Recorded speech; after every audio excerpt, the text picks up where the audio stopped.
Harmony, will you do a roll call? Director Brems, Here. Director Cardenas, Here. Director Daly, Here. Director Gettle, Here. Director Keegley, Director McCalman, Director Peterson, Director Prokopis, Here. Director Silvestrini. Here. Thank you. Do we have any public present or online for public comment? I'll give some. Okay. So hopefully I can do this without choking up, but this is my last board meeting. As most of you know, I'm going to be retiring, and my last day as mayor is November 10th. I just want to say I've really appreciated my time on this board and working with all of you on the board, as well as those of you in the department. I do feel that this department is in much better shape than it was during a lot of my tenure on the board. There's been a lot of trial and tribulation, but hopefully we're seeing the clouds breaking open, just like we're going to see out here in a few minutes, and the sunshine's going to shine on this department, and it's in a good place for the future. So I do feel good about that, and I'll miss it, and I'll miss my time as mayor. Just FYI, the process for picking my replacement is for our council to appoint someone to finish out the remainder of my term, which has 2 more years on it.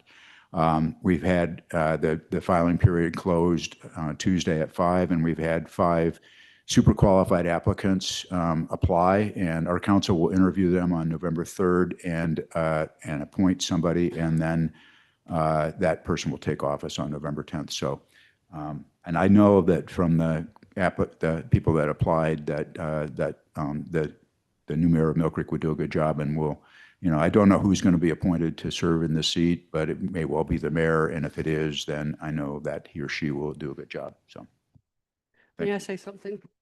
I wanted to publicly state how, on many levels, I'm very sad about this happening, but I want you to know how much I appreciated your leadership. I've watched you and I've tried to gain that knowledge, but I don't have everything that you have. I'm just really sad. So thank you very much. Yeah, I better weigh in too. I'd be remiss not to, because, you know, I've been doing this for almost 12 years, and 9 of them with Jeff. And he's just been an incredible leader for this city, to see the evolution of what's happened here. But in particular with both the unified models, but particularly with police, with all the challenges we've gone through. The last one kind of forced on us by the legislature, but I'm not sure that the unified model would have survived if it wasn't for your leadership and the city of Mill Creek too, and your council providing the space, place for us to meet and help us transition, and your advocacy for the shared services model, which Holiday has been a great supporter of as well. Mill Creek's been a great partner to the city of Holiday. We're going to miss that too, but that doesn't have to end. What's that? The partnership doesn't have to end. It won't end, I'm certain. But anyway, I do want to thank you for that too, Mayor. You've been an incredible leader for this organization. Thank you all. My turn. Sorry. Sometimes we hear, I think it's a joke, that Jeff is the best mayor Mill Creek's ever had. And if there were 100 mayors before him, he'd still be the best mayor that Mill Creek ever had. I mentioned to our council last council meeting in Midvale that Midvale is a better place because of Jeff Silvestrini and his advocacy on this board, UPD, also UFA, also the Community Renewable Energy Board. So I want to thank you for all that you've done for Mill Creek and for the Salt Lake Valley. Thank you. I just want to add one more thing that I wanted to, there's a lot of things I'm grateful for, but two things that jump out to me. One is your obvious support and love for the police officers. I really highly regard that. And then also, I remember there was a time when we were making a decision. We wanted to make sure that we were able to get up to the 3rd position of pay for our officers. And Midville expressed that financially, that just wasn't possible. They were the only ones that were going to vote in that direction. But you said, and I always thought this was very honorable, you said, we will support you, Midville. And so we dropped down from that third position that we wanted to support the town, the city. So thank you. Jeff, it's been an honor to serve with you. Thank you. Thanks, David. It's now we'd like to do an update with Chief Mazrin.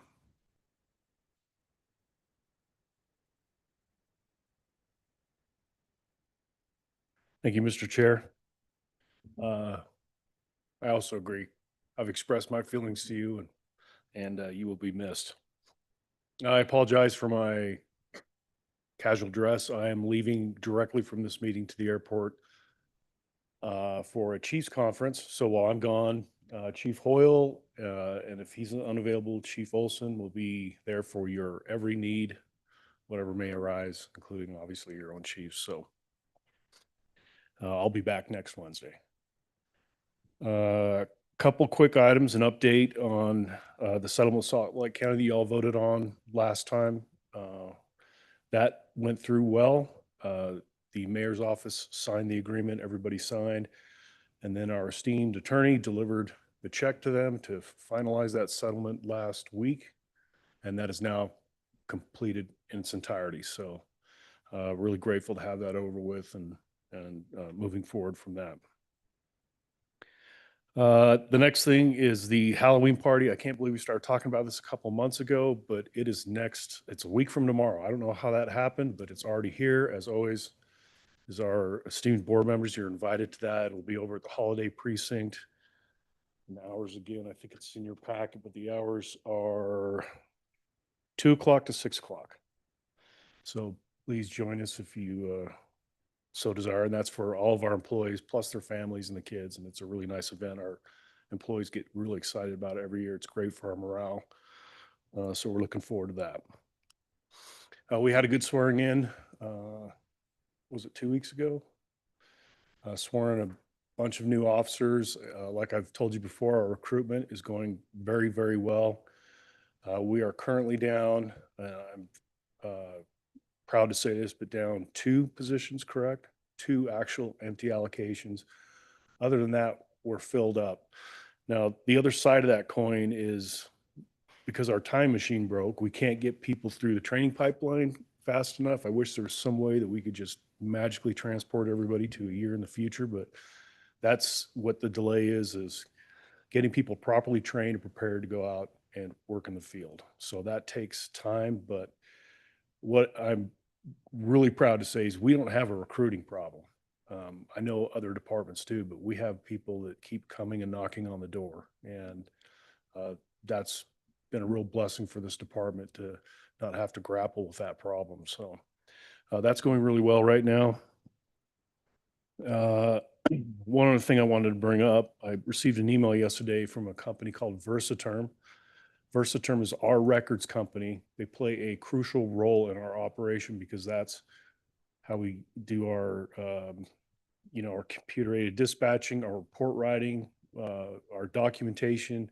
It's absolutely a critical function for this department. And we worked with Versaterm for, I want to say almost what, doing 20 years? 23 years. They've been a great partner. But they sent me an email and they wanted to point out and thank, and this is way overdue, but thank Chief Andrew Weirden and Sherry Gonzalez because of the skilled employees we have in this department. They've been able to help other agencies as everybody's gotten on the same report writing system. And they sent me an email thanking those 2 individuals particularly for their help on this project. In fact, they lamented that the project was over because they were going to miss working with these folks. And he also said something else interesting. He has a young man that he's mentoring that's in the military right now that wants to come to Utah and wants to get into law enforcement. And because he was so impressed with Chief Andrew Weirden and what he's done, he's going to give this young man his phone number and encourages him to apply with the UPD because he says it's the best department. That's why we don't have a recruiting problem, because we have really good people that talk to other people, and it's word of mouth. So thank you, Dwayne. Nice job. Excellent work. That is mostly what I have for you. I hope you all have a safe Halloween, and we'll be out there making sure the kiddies are having fun and everybody's good to go. Any questions for me or any concerns, needs? Chief, my time's kind of winding down too, and I brought this up a couple of times, but I just want to make sure that there's a couple things that I want to make sure that we get to the appropriate subcommittees. I know we've talked about it before, and maybe it's in the works right now, but I would love to see, well, I'm not really, I don't feel passionate about the formula, but I know Midvale's brought it up before, and the need for us to maybe revisit that, to get that to a subcommittee, but also, talked about, just a discussion about maybe planting some of the slots with Chief Olson. I know that would be a budget impact, but I think it's worth a discussion, even if we can't afford to do it this year, where those are assigned to the shared services division so that they don't hold up slots at the precinct level. I know that's always a problem is, yeah, we're full, but we're not going to have them for 9 months because they're in Right. post and, so on and so forth. So if we could assign those to, it would basically, I think, result in us having to increase our staffing because we'd bring them in. They would basically stay with Chief Olson until their training was done and they get assigned, right? So there would be a budget impact to that. But I think it's worth discussing because we always have this issue of where we have assigned officers at the precinct level, but they're not going to be on the street for Correct. 6 months or 9 months or a year, whatever it is.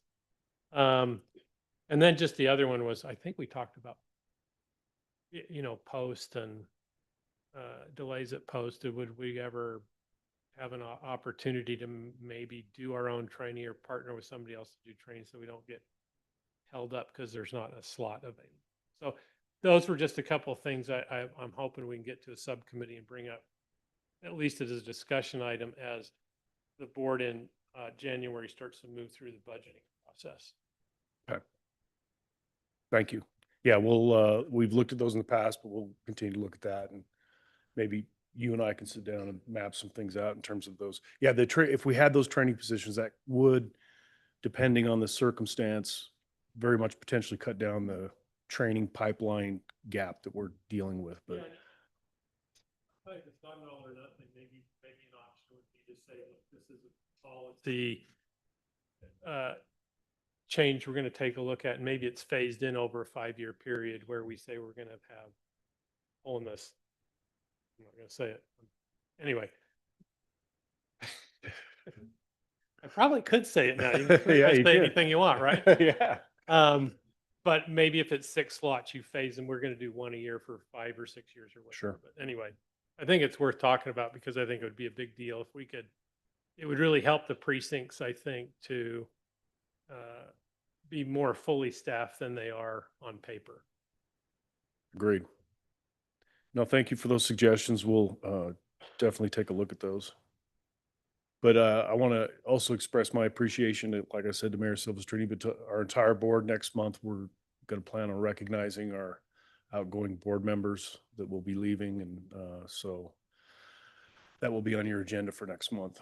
It's very appropriate, but we appreciate everything that you all do and the continual support and defense of this agency. It's an excellent agency and it's doing really good things. And we are constantly looked to help and to support other agencies because we have good people. We know what we're doing. So you have one of the best police departments in the state right here. So thank you. Thank you, Chief. The next item is an approval of surplus items. Do you have any comments to add, please? Yes, thank you. You can see in your packet, the standard vehicle surplus, but also of some interest is we're surplusing our motorcycles. They're quite old and really have been beat to death. We had an opportunity to rotate those out.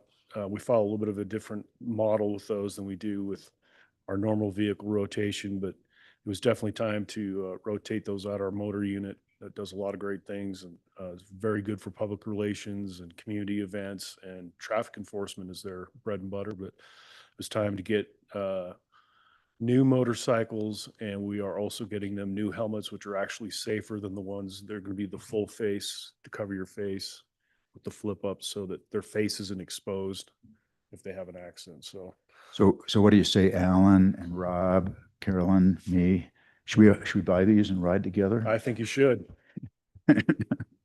Hey, when I left motors, I bought mine, so they're fun. But certainly welcome to do that. They're down at Harley Davidson for a very good price if you want to buy one. So I submit those to you for approval. So, Mr. Chair, I'll make a motion approve resolution 25-10-01 to surplus the vehicles identified in the schedule in our packet. I'll second that. All in favor? Aye. Aye. Thank you. Thank you. Thank you, Chief. Next item is approval of the September 18th, 2025 UPD Board meeting minutes. Move to approve. Second. All in favor? Aye. Aye. Thank you. We have some upcoming meetings I'd like to announce. The Halloween Bash that Chief Mazurn was talking about, October 24th, 2025, 1 p.m. to 6 p.m. at the Holiday Precinct.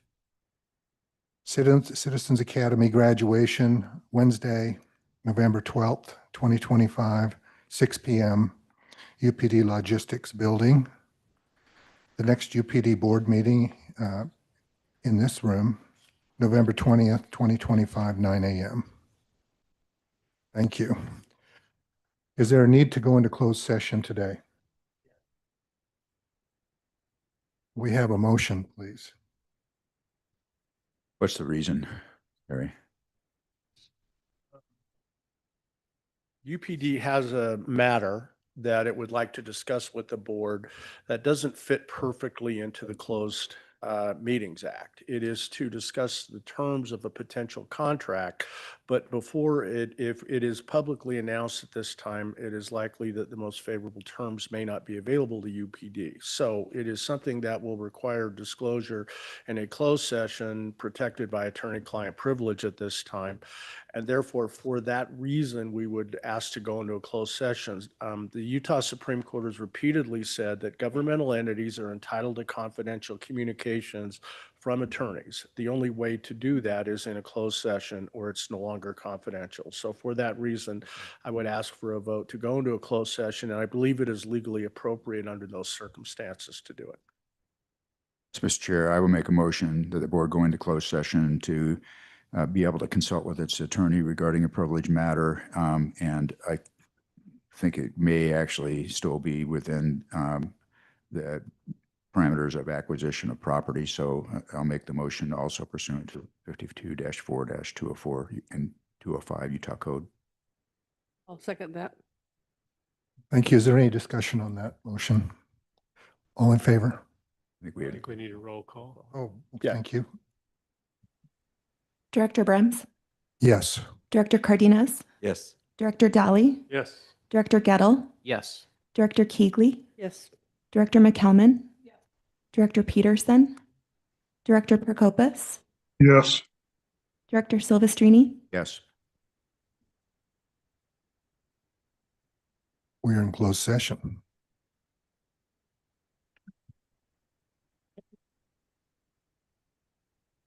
While we're clearing the room,